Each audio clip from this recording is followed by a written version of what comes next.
जेन अपने दोस्त ब्रेड के साथ एक टापू में आके फंस गई थी। ब्रेड जख्मी हालत में था और उसके पेट में एक चट्टान का टुकड़ा आके फंस गया था। जेन उसके लिए पानी की तलाश में जाती है और एक नारियल को तोड़ के लाती है और उसका पानी पिलाती है, मगर तब तक उसके दोस्त की मौत हो चुकी थी। अब वो उस वीरान टापू में अकेली पड़ गई थी। वो एक जगह जाती है जहाँ पर उसे पुराना सामान और उसके साथ साथ कोल्ड ड्रिंक की कुछ बोतलें भी मिलती हैं और उसमें एक डब्बा भी मिलता है जिसके अंदर माचिस की कुछ तीलियां रहती हैं। वो अपने दोस्त की लाश को नारियल के पत्ते से उसके दोस्त की लाश को छिपा देती है और उस रात को काफी ज्यादा बारिश होती है और जब जेन सुबह उठती है तो वहाँ पर उसे बीच के पास कुछ मछलियाँ दिखती हैं। जेन उन सभी मछलियों को बटोर लेती है और वहाँ पर एक शार्क दिखाई देती है जिसकी हालत बहुत ही ज्यादा खराब थी। जो मछलियाँ जेन को मिली थी वो उन मछलियों को सफाई करने की कोशिश करती है और उसे साफ करती है। वहाँ पर उसे एक डायरी भी मिली थी और उस डायरी में कुछ लिखा हुआ भी था।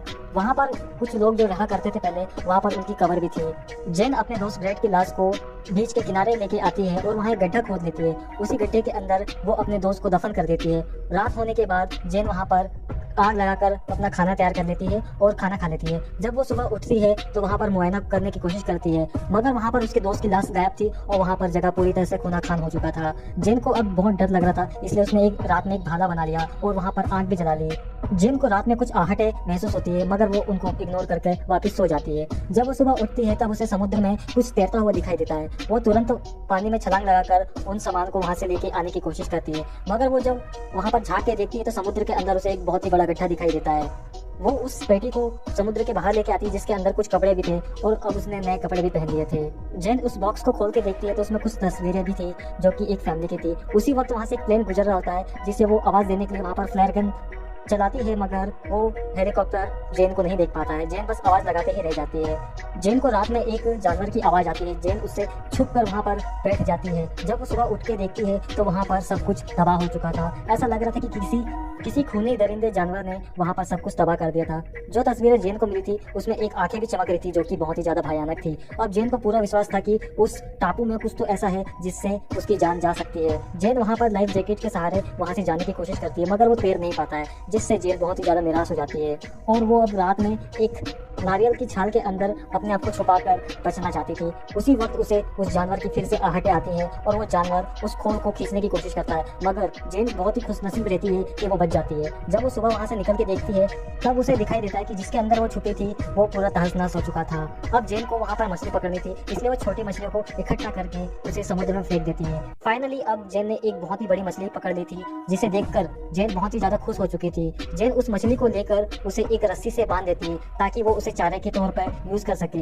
रात में वो जानवर आता है और उस शार्क मछली को वहाँ से लेके चले जाता है। अब जेन बहुत ही ज्यादा डर चुकी थी, मगर उसी वक्त उसे एक लाश तैरती हुई समुद्र में दिखाई देती है जो कि उसकी दोस्त जैक की रहती है। जेन उस लाश को बाहर लेके आ जाती है और उस लाश को पेड़ से लटका देती है ताकि रात में वो जानवर आए तो वो बच सके। उसी रात को फिर से वो जानवर आता है और उस लाश को वहाँ से ले जाने की कोशिश करता है। ये सब कुछ जेन वहाँ पर छुप के देख रही थी। उसी वक्त वहाँ से हेलीकॉप्टर गुजरता है, मगर जेन चाहकर भी उससे आवाज नहीं लगा सकती थी। जेन सुबह उठने के बाद वहाँ पर एक कैंप तैयार करती है जिससे कि वो जानवर की पहुंच से ऊपर हो सके। जेन उसे टेस्ट करके देखती है कि वो मजबूत है या नहीं और रात में वो उसी जगह पे सो जाती है।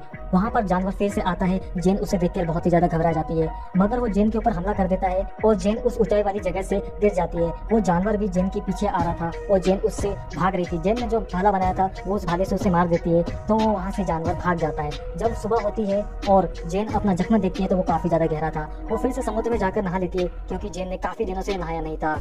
उसे समुद्र में कुछ लोग आते हुए दिखाई देते हैं और जेन उन्हें लेने चले जाती है। जब वो देखती है कि वो तो उसी के दोस्त लोग हैं जो कि खो गए थे, वो अपने बॉयफ्रेंड और उसकी दोस्त को बाहर निकाल देती है। उसके बॉयफ्रेंड का नाम लूकास रहता है।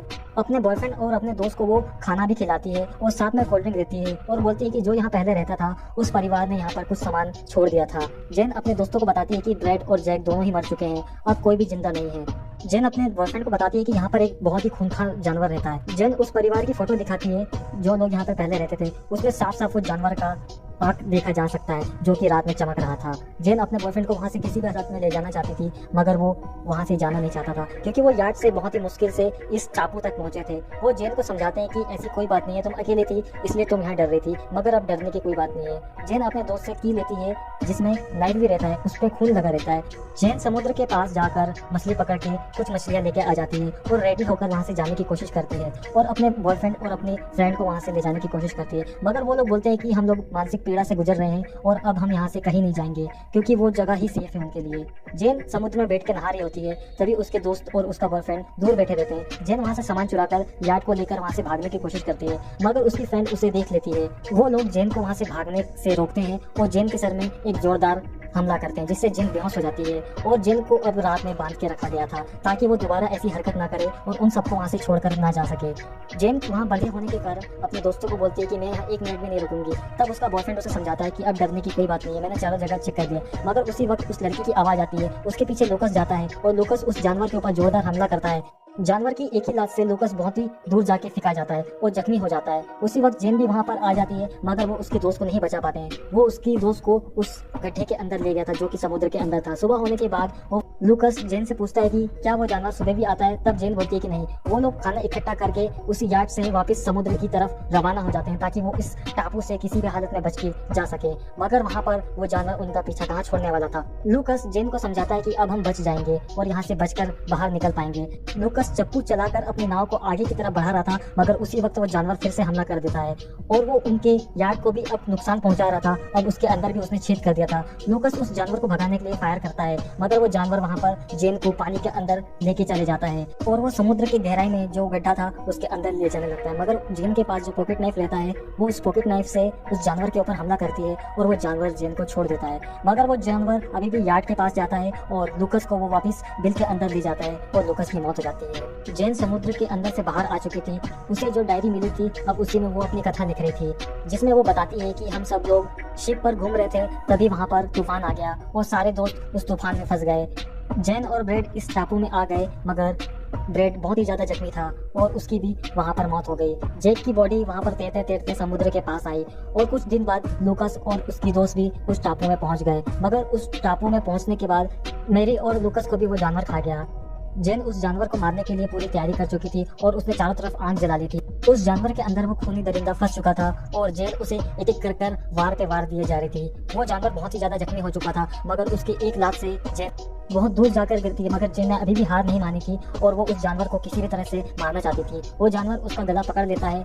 जेन अपने भाले से उस जानवर पर कई वार करती है, जिससे कि वो जानवर बहुत ही ज्यादा जख्मी हो जाता है। मगर वो फिर भी अभी जेन के पीछे आ रहा था और वो जानवर अब जमीन पर गिर चुका था। जेन उसको मारकर उसके आंतड़ियों को बाहर निकाल लेती है, जिससे उसको थोड़ा सुकून मिलता है कि उसने उसके कितने दोस्तों को मारा था। आखिरकार जेन बच चुकी थी और उस जानवर को भी उसने मार दिया था। अगर आप लोग ने अभी तक हमारे चैनल को सब्सक्राइब नहीं किया है तो सब्सक्राइब जरूर कर दें। जेन ने पूरे टापू में आग लगा दिया था, जिससे कि मीलों दूर से वो धुआं दिखाई दे। तो मिलते हैं दोस्तों किसी नेक्स्ट वीडियो में, तब तक के लिए bye. Thank you so much, love you guys.